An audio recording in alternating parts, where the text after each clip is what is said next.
Revoice Podcast Network. The mic is ours.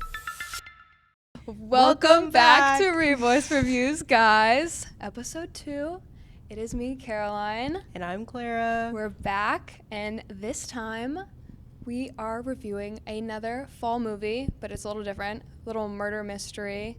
We reviewed Knives Out, or we watched Knives Out this week. Yep. It's one of my favorite movies because it's really interesting. I like the murder mystery vibe. I really like the first and second one, and it's been a while since I've watched the first one, so I feel like I just needed a little refresh before the third one. I think it's called Wake Up Dead Man. Dead Man, yes. I think that's the exact name. It comes out, when does it come out? I think Is November. it December?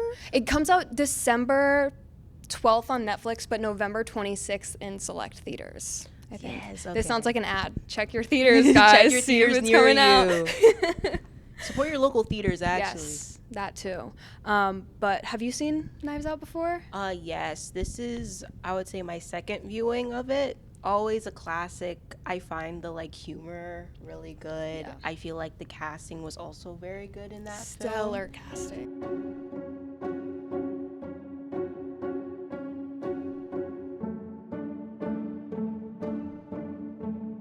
So, the synopsis of Knives Out. Essentially, Harlan Thrombey is a famous novelist, and he was killed, police ruled it as suicide. However, Benoit Blanc, aka Daniel Craig, was anonymously sent money to investigate the death because they believed that it was not a suicide. Everyone in the family is a suspect, and that includes Linda, who is eldest daughter, Richard, Linda's husband, Walt, the youngest son, Joni, the ex-wife of the middle child of Harlan, who is now passed, so much, Meg, who is Joni's daughter. We have Jacob.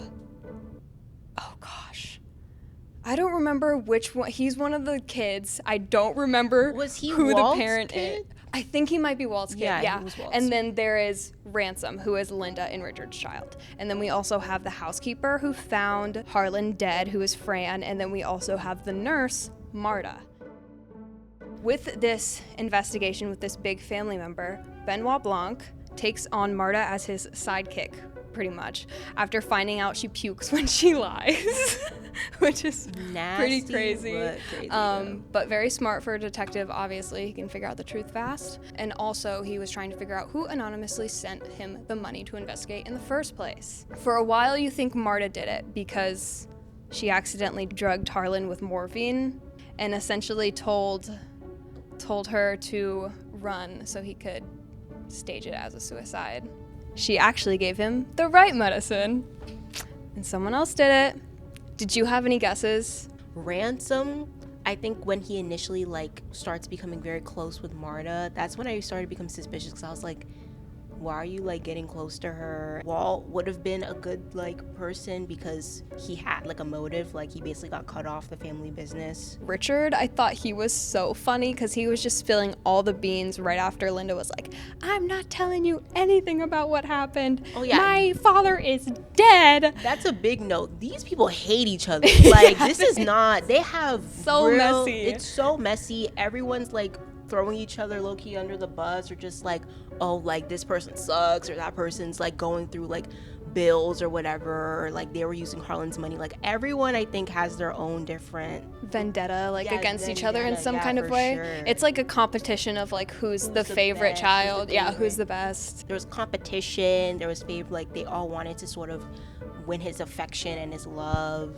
It's an interesting family dynamic between all of them. Yeah, and I think it's very evident once they get into, I think the will reading day is a very big catalyst in the movie because you find out that Harlan did in fact change his entire will a week before he died and left all his everything to Marta.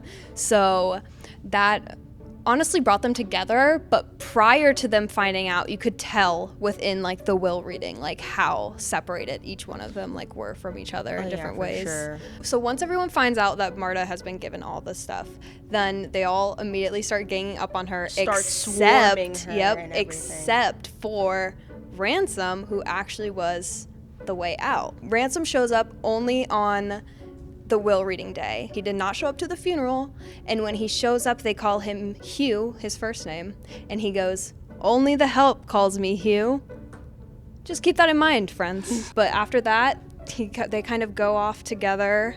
Yeah. Marta admits what really happened with the overdose and the staging of the suicide. I think during that time also she was like contemplating giving back the sort of will or like the resources and everything back to the family. Mm-hmm. Yeah, and she was just like so nervous also about like her own family, like because I think they mentioned a lot of times her mom is undocumented, and she was like, I can't get framed for this. I think prior to like after the will reading, like Walt came over to her place and was like, oh yeah, Loki threatening her, and Meg called her too and was like, no one's listening, and then she turned around and the entire family was listening in on the call. So yeah, it was really interesting how they all kind of like ganged up together, and how Marta's own reaction to like, she just felt bad. She didn't want the will initially. Oh wait, the toxicology report too. So yeah, basically after, there's so much that goes down in this movie. It's a very layered story, yes. But it's really good because I think it's like after like she confesses to Ransom's like, okay, like we need to get this toxicology report because like that's gonna prove that you're guilty, and so you really need to get it. Yes. And then I think like she receives like an email or something. Like an anonymous email saying like, meet me at this location, after she got mail saying, I know what you did, with a copy of her medical bag tag. So they go to the location. The next day, magically, the toxicology office is burnt to flames. Marta eventually still goes to the unknown location and is able to find out that it was Fran that sent the note. But guess what? Fran's like basically like nearly dying. Like she's like trying to like breathe, trying to gasp for air, but like she's on a thin line right now. And then like Marta has like this like sort of dilemma where she's like, should I just leave it be and like just let her die? Because Fran said to her, you did this. Yeah. And so she felt really guilty. She didn't know what to do, but ultimately she still ended up saving her. After that, she announces that she has morphine overdosed Harlan. How do you say his name? After that was admitted, she tells Blanc when he finds out, I would love to just like tell the family, like I feel extremely guilty for what I did. They deserve to hear it from me, what exactly happened, before like I go to jail and they get the will back, whatever. She finds the stashed toxicology report. When she handed it to Blanc, she goes over and starts to tell them, except Blanc doesn't let her at all. It doesn't let any of them leave. Come to find out, the toxicology report shows that he did in fact die by ruled suicide. Blanc starts to put together the pieces that, if he didn't overdose on morphine within the 10 minutes like Marta said, then who switched the vials? Because she did give him the vial of morphine, so someone clearly switched like the medicine. Come to find out, you did this? That was really Hugh did this. It was Ransom, guys. Ransom basically thinks he's gonna get away with it because like, oh well, like I might have killed Fran, but like like she's still alive, so like that's attempted murder. What does he say? So what? I killed Fran, but I didn't. So what do you have me for? Literally. Attempted murder? A good lawyer, which I have. That's the one thing I remember. He was like, which I have. Marta gets a call from the hospital and she's like, oh, like Fran's gonna be fine. Ransom turns back to Marta and he's like, you don't deserve our family, like we were good to you, like basically calling her all sorts of things and like just being rude in general. Something's happening. She doesn't look too well. Throws up in his face, like particles on his face. It's truly like, I low-key was like, oh, and then I was like, literally, like I think when I was looking at it and registering, I was like, oh, yeah. And then she's like, oh, you like Fran's dead, and you just confessed to her murder. Silence. He's like, and then literally, One of the detectives like literally has like a phone on like record. Oh yeah, voice recording it all. Yep. So basically, yeah, he got caught. He confessed to the murder. Mm-hmm. He's going to jail. Yep. So it's not even attempted. You murdered her. Yeah. So I don't know about that good lawyer. And then he tried to kill Marta too, because right after there's the beautiful like circle knife thing, beautiful. which I would love to mention that when Benoit Blanc finds it out, he's like right in the circle of all the knives. It's the only time anyone is perfectly in frame is when he finally figures out who did it. That was like my favorite part, that little knife thing. And turns out when he tried to grab a knife, it was a prop knife. And literally even Harlan like before said like, oh, Ransom can't know the difference between a real knife and a fake knife. And look what happened. Marta keeps the will and everything. Yep. I think so. She keeps the house. Yeah, it ends with her like sipping the coffee cup that says like my house, my rules. No, literally. And like she's overlooking the whole family. Honestly, it was a really fun movie. Yeah. Really fun. Yeah, there's not like a dull moment in this movie Never as to why we just did like a play-by-play of the whole No, thing. literally. I feel like a football coach or something. I'm just like, this play happened, then that happened, then that intersection. Oh, it was crazy. But yeah, no, it was really fun movie. I think there was also a little commentary on like class division in a way as well. Yeah, for sure. When they're doing their interviews in the beginning, like Linda's saying like, oh, like Marta's family's from I think like Ecuador. Yeah. But then like Richard's saying like Marta's family's from Uruguay. And then like they had the whole thing about like politics. Mm-hmm. They all said that, oh, we treated you so well. And Yeah, we it's treated you like family. Did and you? No, you didn't. The only one who really did was Harlan, and that's why he gave her the money, Yeah. was because he genuinely was like, you're not using me for money. Just such an incredible movie overall.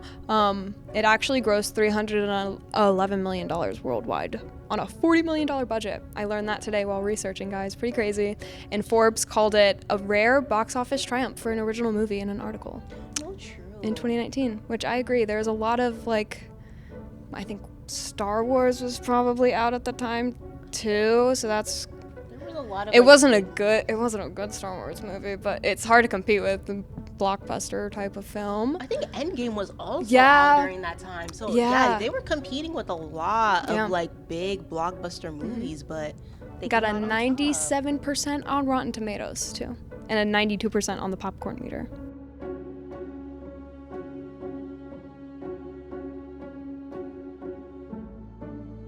What would you give it? I guess we could do Rotten Tomatoes / popcorn meter out of 100%. Oh, out of 100. I know it's gonna be in the 90s. Like literally, I think 97, 98. Like it's just like when I think murder mystery, it's just so good, and that's the thing. It keeps you guessing. Like I don't think it's too obvious, I guess, that Ransom did it, but I don't know. I think it's just like really cool seeing like the characters are so wacky and fun. The family dynamic is fun. It's just a fun film overall. So I would give it 98 Rotten Tomatoes. Yeah, I think I'd give it like a solid like 96% on Rotten Tomatoes. I really love this one. I am gonna be honest, I think I prefer the second one a little bit more. Really? I think I actually prefer Glass Onion more.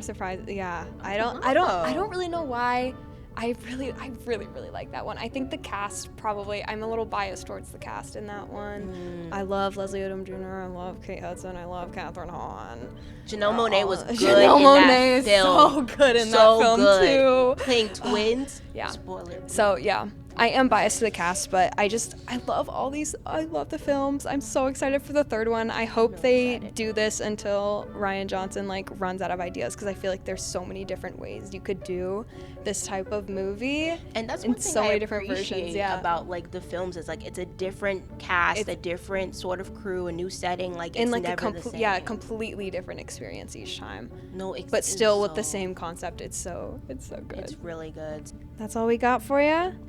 That was Revoice Reviews. See you guys soon. See you next week. See you next potentially. Yeah. See ya.